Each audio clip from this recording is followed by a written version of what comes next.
दोस्तों आज की इस वीडियो में हम लॉ ऑफ अट्रैक्शन और मैनिफेस्टेशन की रियल पावर के बारे में समझेंगे। बिल्कुल डीप एंड साइंटिफिक लेवल पर आज इसको समझने वाले हैं। कुछ दिन पहले मैंने एक वीडियो बनाया था जिसमें आप कैसे मैनिफेस्टेशन कर कोई भी चीज़ आप 45 दिनों में कैसे पा सकते हैं और 369 कोड की मदद से, इस पर मैंने एक वीडियो बनाया था। इसीलिए आज के इस वीडियो में हम आपको समझाएंगे कि क्या लॉ ऑफ अट्रैक्शन सही में काम करता है या ये सब फर्जी की बातें हैं। बिल्कुल डिटेल में समझेंगे, तो वीडियो में एंड तक ज़रूर रहना है। अगर चैनल पर नए आए हैं तो सब्सक्राइब कर बेल आइकन को दबाए बिना नहीं जाना है। इंटरनेट पर लोग मैनिफेस्टेशन को लेकर, लॉ ऑफ अट्रैक्शन को लेकर बड़े बड़े वादे करते हैं, जैसे बड़ी गाड़ी, बड़ा घर, बड़ी नौकरी, है ना। बहुत सारी चीज़ें ऐसे आपको झूठे, मैं कह सकता हूँ झूठे ही वादे हैं वो, क्योंकि अगर आप उन पर कोई काम नहीं करेंगे तो वो शायद नहीं होंगे। इसी बारे में आज हम इस वीडियो में पूरा डिटेल एनालिसिस करेंगे, कैसे काम करता है लॉ ऑफ अट्रैक्शन, मैनिफेस्टेशन कैसे काम करती है, या क्या ये नेचर से कनेक्टेड है, क्या ये साइंटिफिक है, जानते हैं आज। लॉ ऑफ अट्रैक्शन एक सिंपल सा, बिल्कुल बेसिक सा टर्म है और ये बिल्कुल नेचर से कनेक्टेड है, लेकिन पता नहीं लोगों ने इतना इसको बढ़ा चढ़ा कर इतना बड़ा विस्तार इसको दे दिया है कि ऐसा लगता है कि मानो सभी समस्याओं का अंत हो गया। ये मतलब ये लॉ ऑफ अट्रैक्शन आप फॉलो कर लो और सारी समस्याएं आपकी जड़ से ख़त्म। लेकिन एक कन्फ्यूज़न सबके अंदर एक रह जाता है कि लॉ ऑफ अट्रैक्शन काम भी करता है या नहीं। अगर समस्याओं का अंत नहीं होगा तो मैं इसको करूं क्यों, है ना। सबके दिमाग में आता, मेरे भी आता, आपके भी आएगा, लाजमी है, आना भी चाहिए।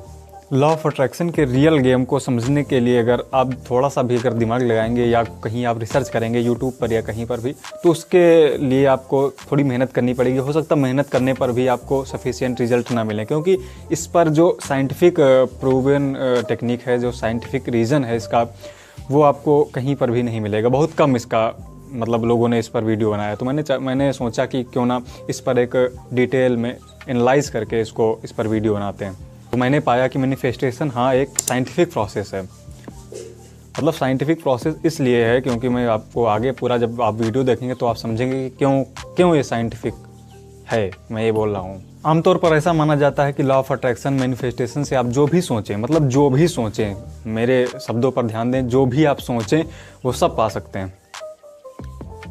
लेकिन आपको सबसे पहले एक समझना होगा कि जो हमारा ब्रेन है, दिमाग है, माइंड है, उसके दो हिस्से होते हैं। कौन कौन सा?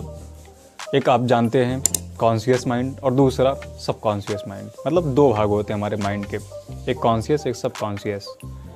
जो कॉन्शियस होता है वो हमेशा आप कह लो कि जागा हुआ रहता है, ही रहता है। जो कॉन्शियस होता है वो आप कह लो कि हमेशा जागा हुआ नहीं रहता, मतलब आप जब तक जगे हैं, जब तक एक्टिव हैं, तब तक वो काम करता है। एक होता है सब कॉन्शियस, वो होता है कि जब आप सो भी रहे हो, खा रहे हो, पी रहे हो, जग रहे हो, कुछ भी कर रहे हो, तब भी वो हमेशा जगा रहता है। अब आप बोलोगे कि मैं तो सो गया हूँ लेकिन वो जगह, हाँ वो जगा रहेगा। सब कॉन्शियस का यही तो काम है, वो हमेशा जगा रहता है। बहुत सारी आपके अंदर की चीज़ें उसी से रेगुलेट होती हैं, तो वो हमेशा फंक्शन करता रहता है। और ये जो लॉ ऑफ अट्रैक्शन, मैनिफेस्टेशन है, ये भी उसी का पार्ट है। थोड़ा सा अजीब बात आपको लग रही होगी कि ये जो लॉ ऑफ अट्रैक्शन और मैनिफेस्टेशन के जो टेक्निक है, ये जो प्रक्रियाएं आपको बताई गई हैं, आप जानते हैं, फॉलो भी कर रहे होंगे कुछ लोग, ये हमारे सब कॉन्शियस का पार्ट होती हैं।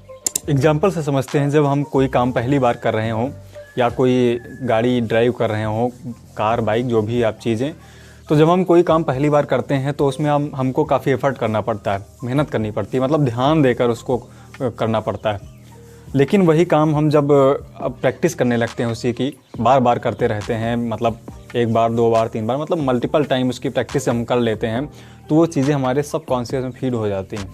पहले तो शुरू हुई कॉन्शियस से, मेरा जो दिमाग है वो कॉन्शियस माइंड उसको सीखने, मतलब उस पर काफ़ी बार जब प्रयास किया हमने, तो वो सब कॉन्शियस में उसको भेज दिया कॉन्शियस माइंड ने। तो इससे क्या होता है कि फिर जो भी आप करोगे वो, मतलब आप उस पर अगर इतना ध्यान भी नहीं दोगे तब भी वो होती चली जाएंगी। कभी अब आप देखते हो कि जब आप कार चलाना सीख रहे होते हो तो आपको ध्यान देना पड़ता है, लेकिन जब आप पूरी तरह सीख लेते हो तब आप देखोगे कि आपने चाबी लगाई और ऑफिस के लिए आप चले गए, बिल्कुल धीरे धीरे, जहाँ पर ब्रेक लगाना हो आपने ब्रेक लगा दिया, आपके सब कॉन्शियस से सब काम हो रहा है। यहाँ तक आपको उस जिस रोड पर आप जो रोज़ निकलते हैं वहाँ के गड्ढे, उस रोड के गड्ढे आपको पता होंगे, याद रह जाएंगे आपको। और ऑटोमेटिक आप वहाँ पर गाड़ी धीरे कर लोगे, ब्रेक लगा लोगे। तो ये होता है, मतलब आप हो सकता है अपने दोस्तों से बात करते हो, किसी फ़ोन पे बात करते रहो, लेकिन आपकी गाड़ी जहाँ पर आप जाना चाहते हैं वहाँ पर बिल्कुल आराम से पहुँच जाएगी। तो इससे हमें पता चलता है कि जो हमारा सबकॉन्शियस है बिल्कुल ऑटो पायलट मोड पर काम करता है। ऑटो पायलट का मतलब पायलट कुछ नहीं कर रहा, फिर भी आपकी गाड़ी चली जा रही है, एरोप्लेन उड़ता चला जा रहा है ना। ऑटो पायलट इसीलिए बोल रहा हूँ क्योंकि बहुत सारी चीज़ें आपके शरीर में, जैसे आपकी पलक झपकना, आपकी सांस लेना और बहुत सारी चीज़ें, ऐसी गतिविधियाँ आप करते रहते हो जो आप ध्यान देकर नहीं करते हो, मतलब खुद नहीं करते हो, वो ऑटोमेटिक होती हैं। वो सब आपका सबकॉन्शियस माइंड रेगुलेट करता है। मतलब सबकॉन्शियस माइंड जो आपका है बहुत ज़्यादा पावरफुल है। लोगों ने इस पर काफ़ी किताबें भी लिखी हैं, पब्लिश भी हुई हैं, आप चाहें तो उनको पढ़ सकते हैं। तो ये जो लॉ ऑफ अट्रैक्शन है वो इसी से संबंधित है। अब आपको साइंटिफिक रीज़न मिल गया ना, आप अगले स्टेप पे बढ़ते हैं और एक और इम्पॉर्टेंट चीज़, इम्पॉर्टेंट पॉइंट समझते हैं। तो लॉ ऑफ अट्रैक्शन का सिंपल सा फार्मूला ये कहता है कि हम जो भी चीज़ चाहते हैं, जो भी चीज़ हम पाना चाहते हैं, जो भी हमारा टारगेट है, हम उसके लिए दिन भर उसके बारे में सोचते रहें, उसके बारे में जितना हो नॉलेज इकट्ठा करते रहें। तो क्या होता है कि वो सारी चीज़ें आपके सबकॉन्शियस में फीड होती रहती हैं, जिससे आपको हो सकता है आपको ऐसा माहौल मिलने लगे, या आप खुद वैसे माहौल, वैसी संगतियाँ, वैसे विचार अपनाने लगें अपने दिमाग में, अपने शरीर में, या आप उन लोगों का साथ चुनने लगें जैसा आप नॉलेज इकट्ठा कर रहे हैं, जो भी आपका टारगेट है। इसीलिए अगर आप किसी चीज़ की डिज़ायर रखते हैं, किसी चीज़ को पाना चाहते हैं, तो सबसे पहले आपको उसके बारे में नॉलेज इकट्ठा करनी पड़ेगी, नॉलेज गेन करना पड़ेगा, उसके बारे में जानकारी जुटानी पड़ेगी। बिल्कुल A to Z उसके बारे में जानकारी आप जब जुटा लेते हैं, उसके प्रोसेस के बारे में आपको पता चल जाता है, तब फिर क्या होता है कि आपको अगला स्टेप खुद ब खुद दिखने लगता है। आपके अंदर बिलीव और फेथ डेवलप होने लगता है। आपको लगता है कि हाँ, मैं ये कर सकता हूँ या मैं कर लूँगा इसे। सपोज आप किसी एग्ज़ाम की तैयारी करने जा रहे हैं और आपको उसका सिलेबस ही नहीं पता, फिर आप सोचोगे कि जब उसका आपको सिलेबस तक नहीं पता है तो आप उस एग्ज़ाम को कैसे क्रैक करोगे। थोड़ा सा मुश्किल बात है ना। और ये बिल्कुल साइंटिफिक बात है कि जब भी आप किसी चीज़ को, कोई रास्ता आपको नहीं पता है, तब आप उस रोड पे, उस सड़क पे कैसे चलोगे, कहाँ पहुँचोगे। तो सबसे पहले आपको उसका सिलेबस जैसे आप पता करते हैं, वैसे ही जो भी टारगेट आप चाहते हैं, उसका पहले एक सिलेबस, एक रोड मैप आप तैयार कर लें। उसके बारे में A to Z जितनी भी हो संभव हो वो जानकारी जुटा लें, और जिससे आपको पता रहे कि ये कितने दिन में या कितने दिन का ये प्रोसेस है, या कैसे मुझे ये चीज़, क्या क्या करने पर मुझे ये चीज़ें प्राप्त हो जाएंगी। उसके बाद अगला जो कदम होता है वो थोड़ा सा मुश्किल होता है, क्योंकि आप उसके लिए मतलब जो कॉन्शियसली करोगे, ध्यान देकर करना पड़ेगा, क्योंकि मुश्किल काम वही होता है जब आप कॉन्शियसली करते हो।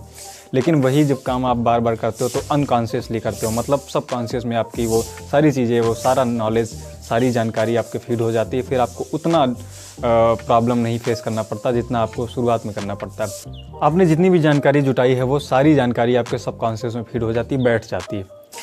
फिर आपको ऐसा लगता है कि हाँ, मैं जो ये लॉ ऑफ अट्रैक्शन करूँगा, इससे मेरा फेथ, बिलीव स्ट्रांग होगा और मैं इसको अचीव कर लूँगा या प्राप्त कर लूँगा। तो ये मैंने जाना कि लॉ ऑफ अट्रैक्शन काम कैसे करता है, क्या होता है, और ये नेचर से कैसे कनेक्टेड है, और साइंटिफिक क्या है। लेकिन एक इसका इम्पॉर्टेंट और बहुत गजब का पहलू है वो जो हमें ध्यान देना होगा, क्योंकि उसके बिना लॉ ऑफ अट्रैक्शन जैसी तमाम सारी टेक्निक फेल हो जाती हैं। तो वो अगला स्टेप क्या है वो भी समझना बहुत ज़रूरी है, और समझते हैं। जिस भी चीज़ को हम चाहते हैं, जिस चीज़ को भी हम पाना चाहते हैं, जो भी हमारा टारगेट है, सबसे पहले मैंने बोला कि उसको सोचना शुरू करना उसके बारे में। तो सोचने से केवल ये नहीं कि आप उसको बैठे बैठे केवल विजुलाइज करते रहें, सोचते ही रहें। सोचते सोचते आप इतना ज़्यादा समय उस पर वेस्ट कर दें कि आपके पास उसके लिए प्रोसेस करने में, मतलब अगला स्टेप लेने के लिए समय न बचे, या आप स्टेप लें ही ना। लेकिन सबसे पहले आपको कोई भी चीज़ अगर आप पाना चाहते हैं, कोई भी चीज़, मतलब कोई भी चीज़, चाहे हम हो या आप हो, कोई भी दुनिया में आदमी हो, सबसे पहले उसको नॉलेज इकट्ठा करने के बाद कदम उठाना मैंडेटरी होता है।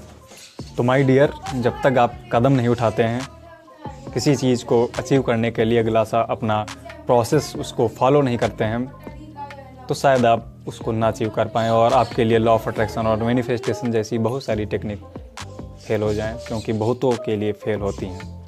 तो मेरे दोस्त, पहला कदम ज़रूर उठाइए, सब जानकारी आप उसके बारे में जुटाइए, और जिस भी चीज़ को आप पाना चाहते हैं उसको विजुलाइज़ करिए। और उसके बाद उसके प्रोसेस के बारे में जानिए, फिर अपना पहला कदम उठाइए। और पहला कदम उठाने के बाद आपको रुकना नहीं है, वो कदम आपके फिर आपको रास्ता क्लियर होता जाएगा, आप आगे बढ़ते जाएंगे। और बाकी आपने वो वाली 369 वाली वीडियो देख ही ली होगी, अगर नहीं देखी है तो उसका लिंक डिस्क्रिप्शन बॉक्स में मिल जाएगा, आप वहाँ पर जाकर उसको देख सकते हैं। और बाकी जानकारी अगर अच्छी लगी हो तो चैनल से ज़रूर जुड़ना है और सब्सक्राइब करके बेल आइकन को दबाए बिना नहीं जाना है। तो मिलते हैं अगले वीडियो में।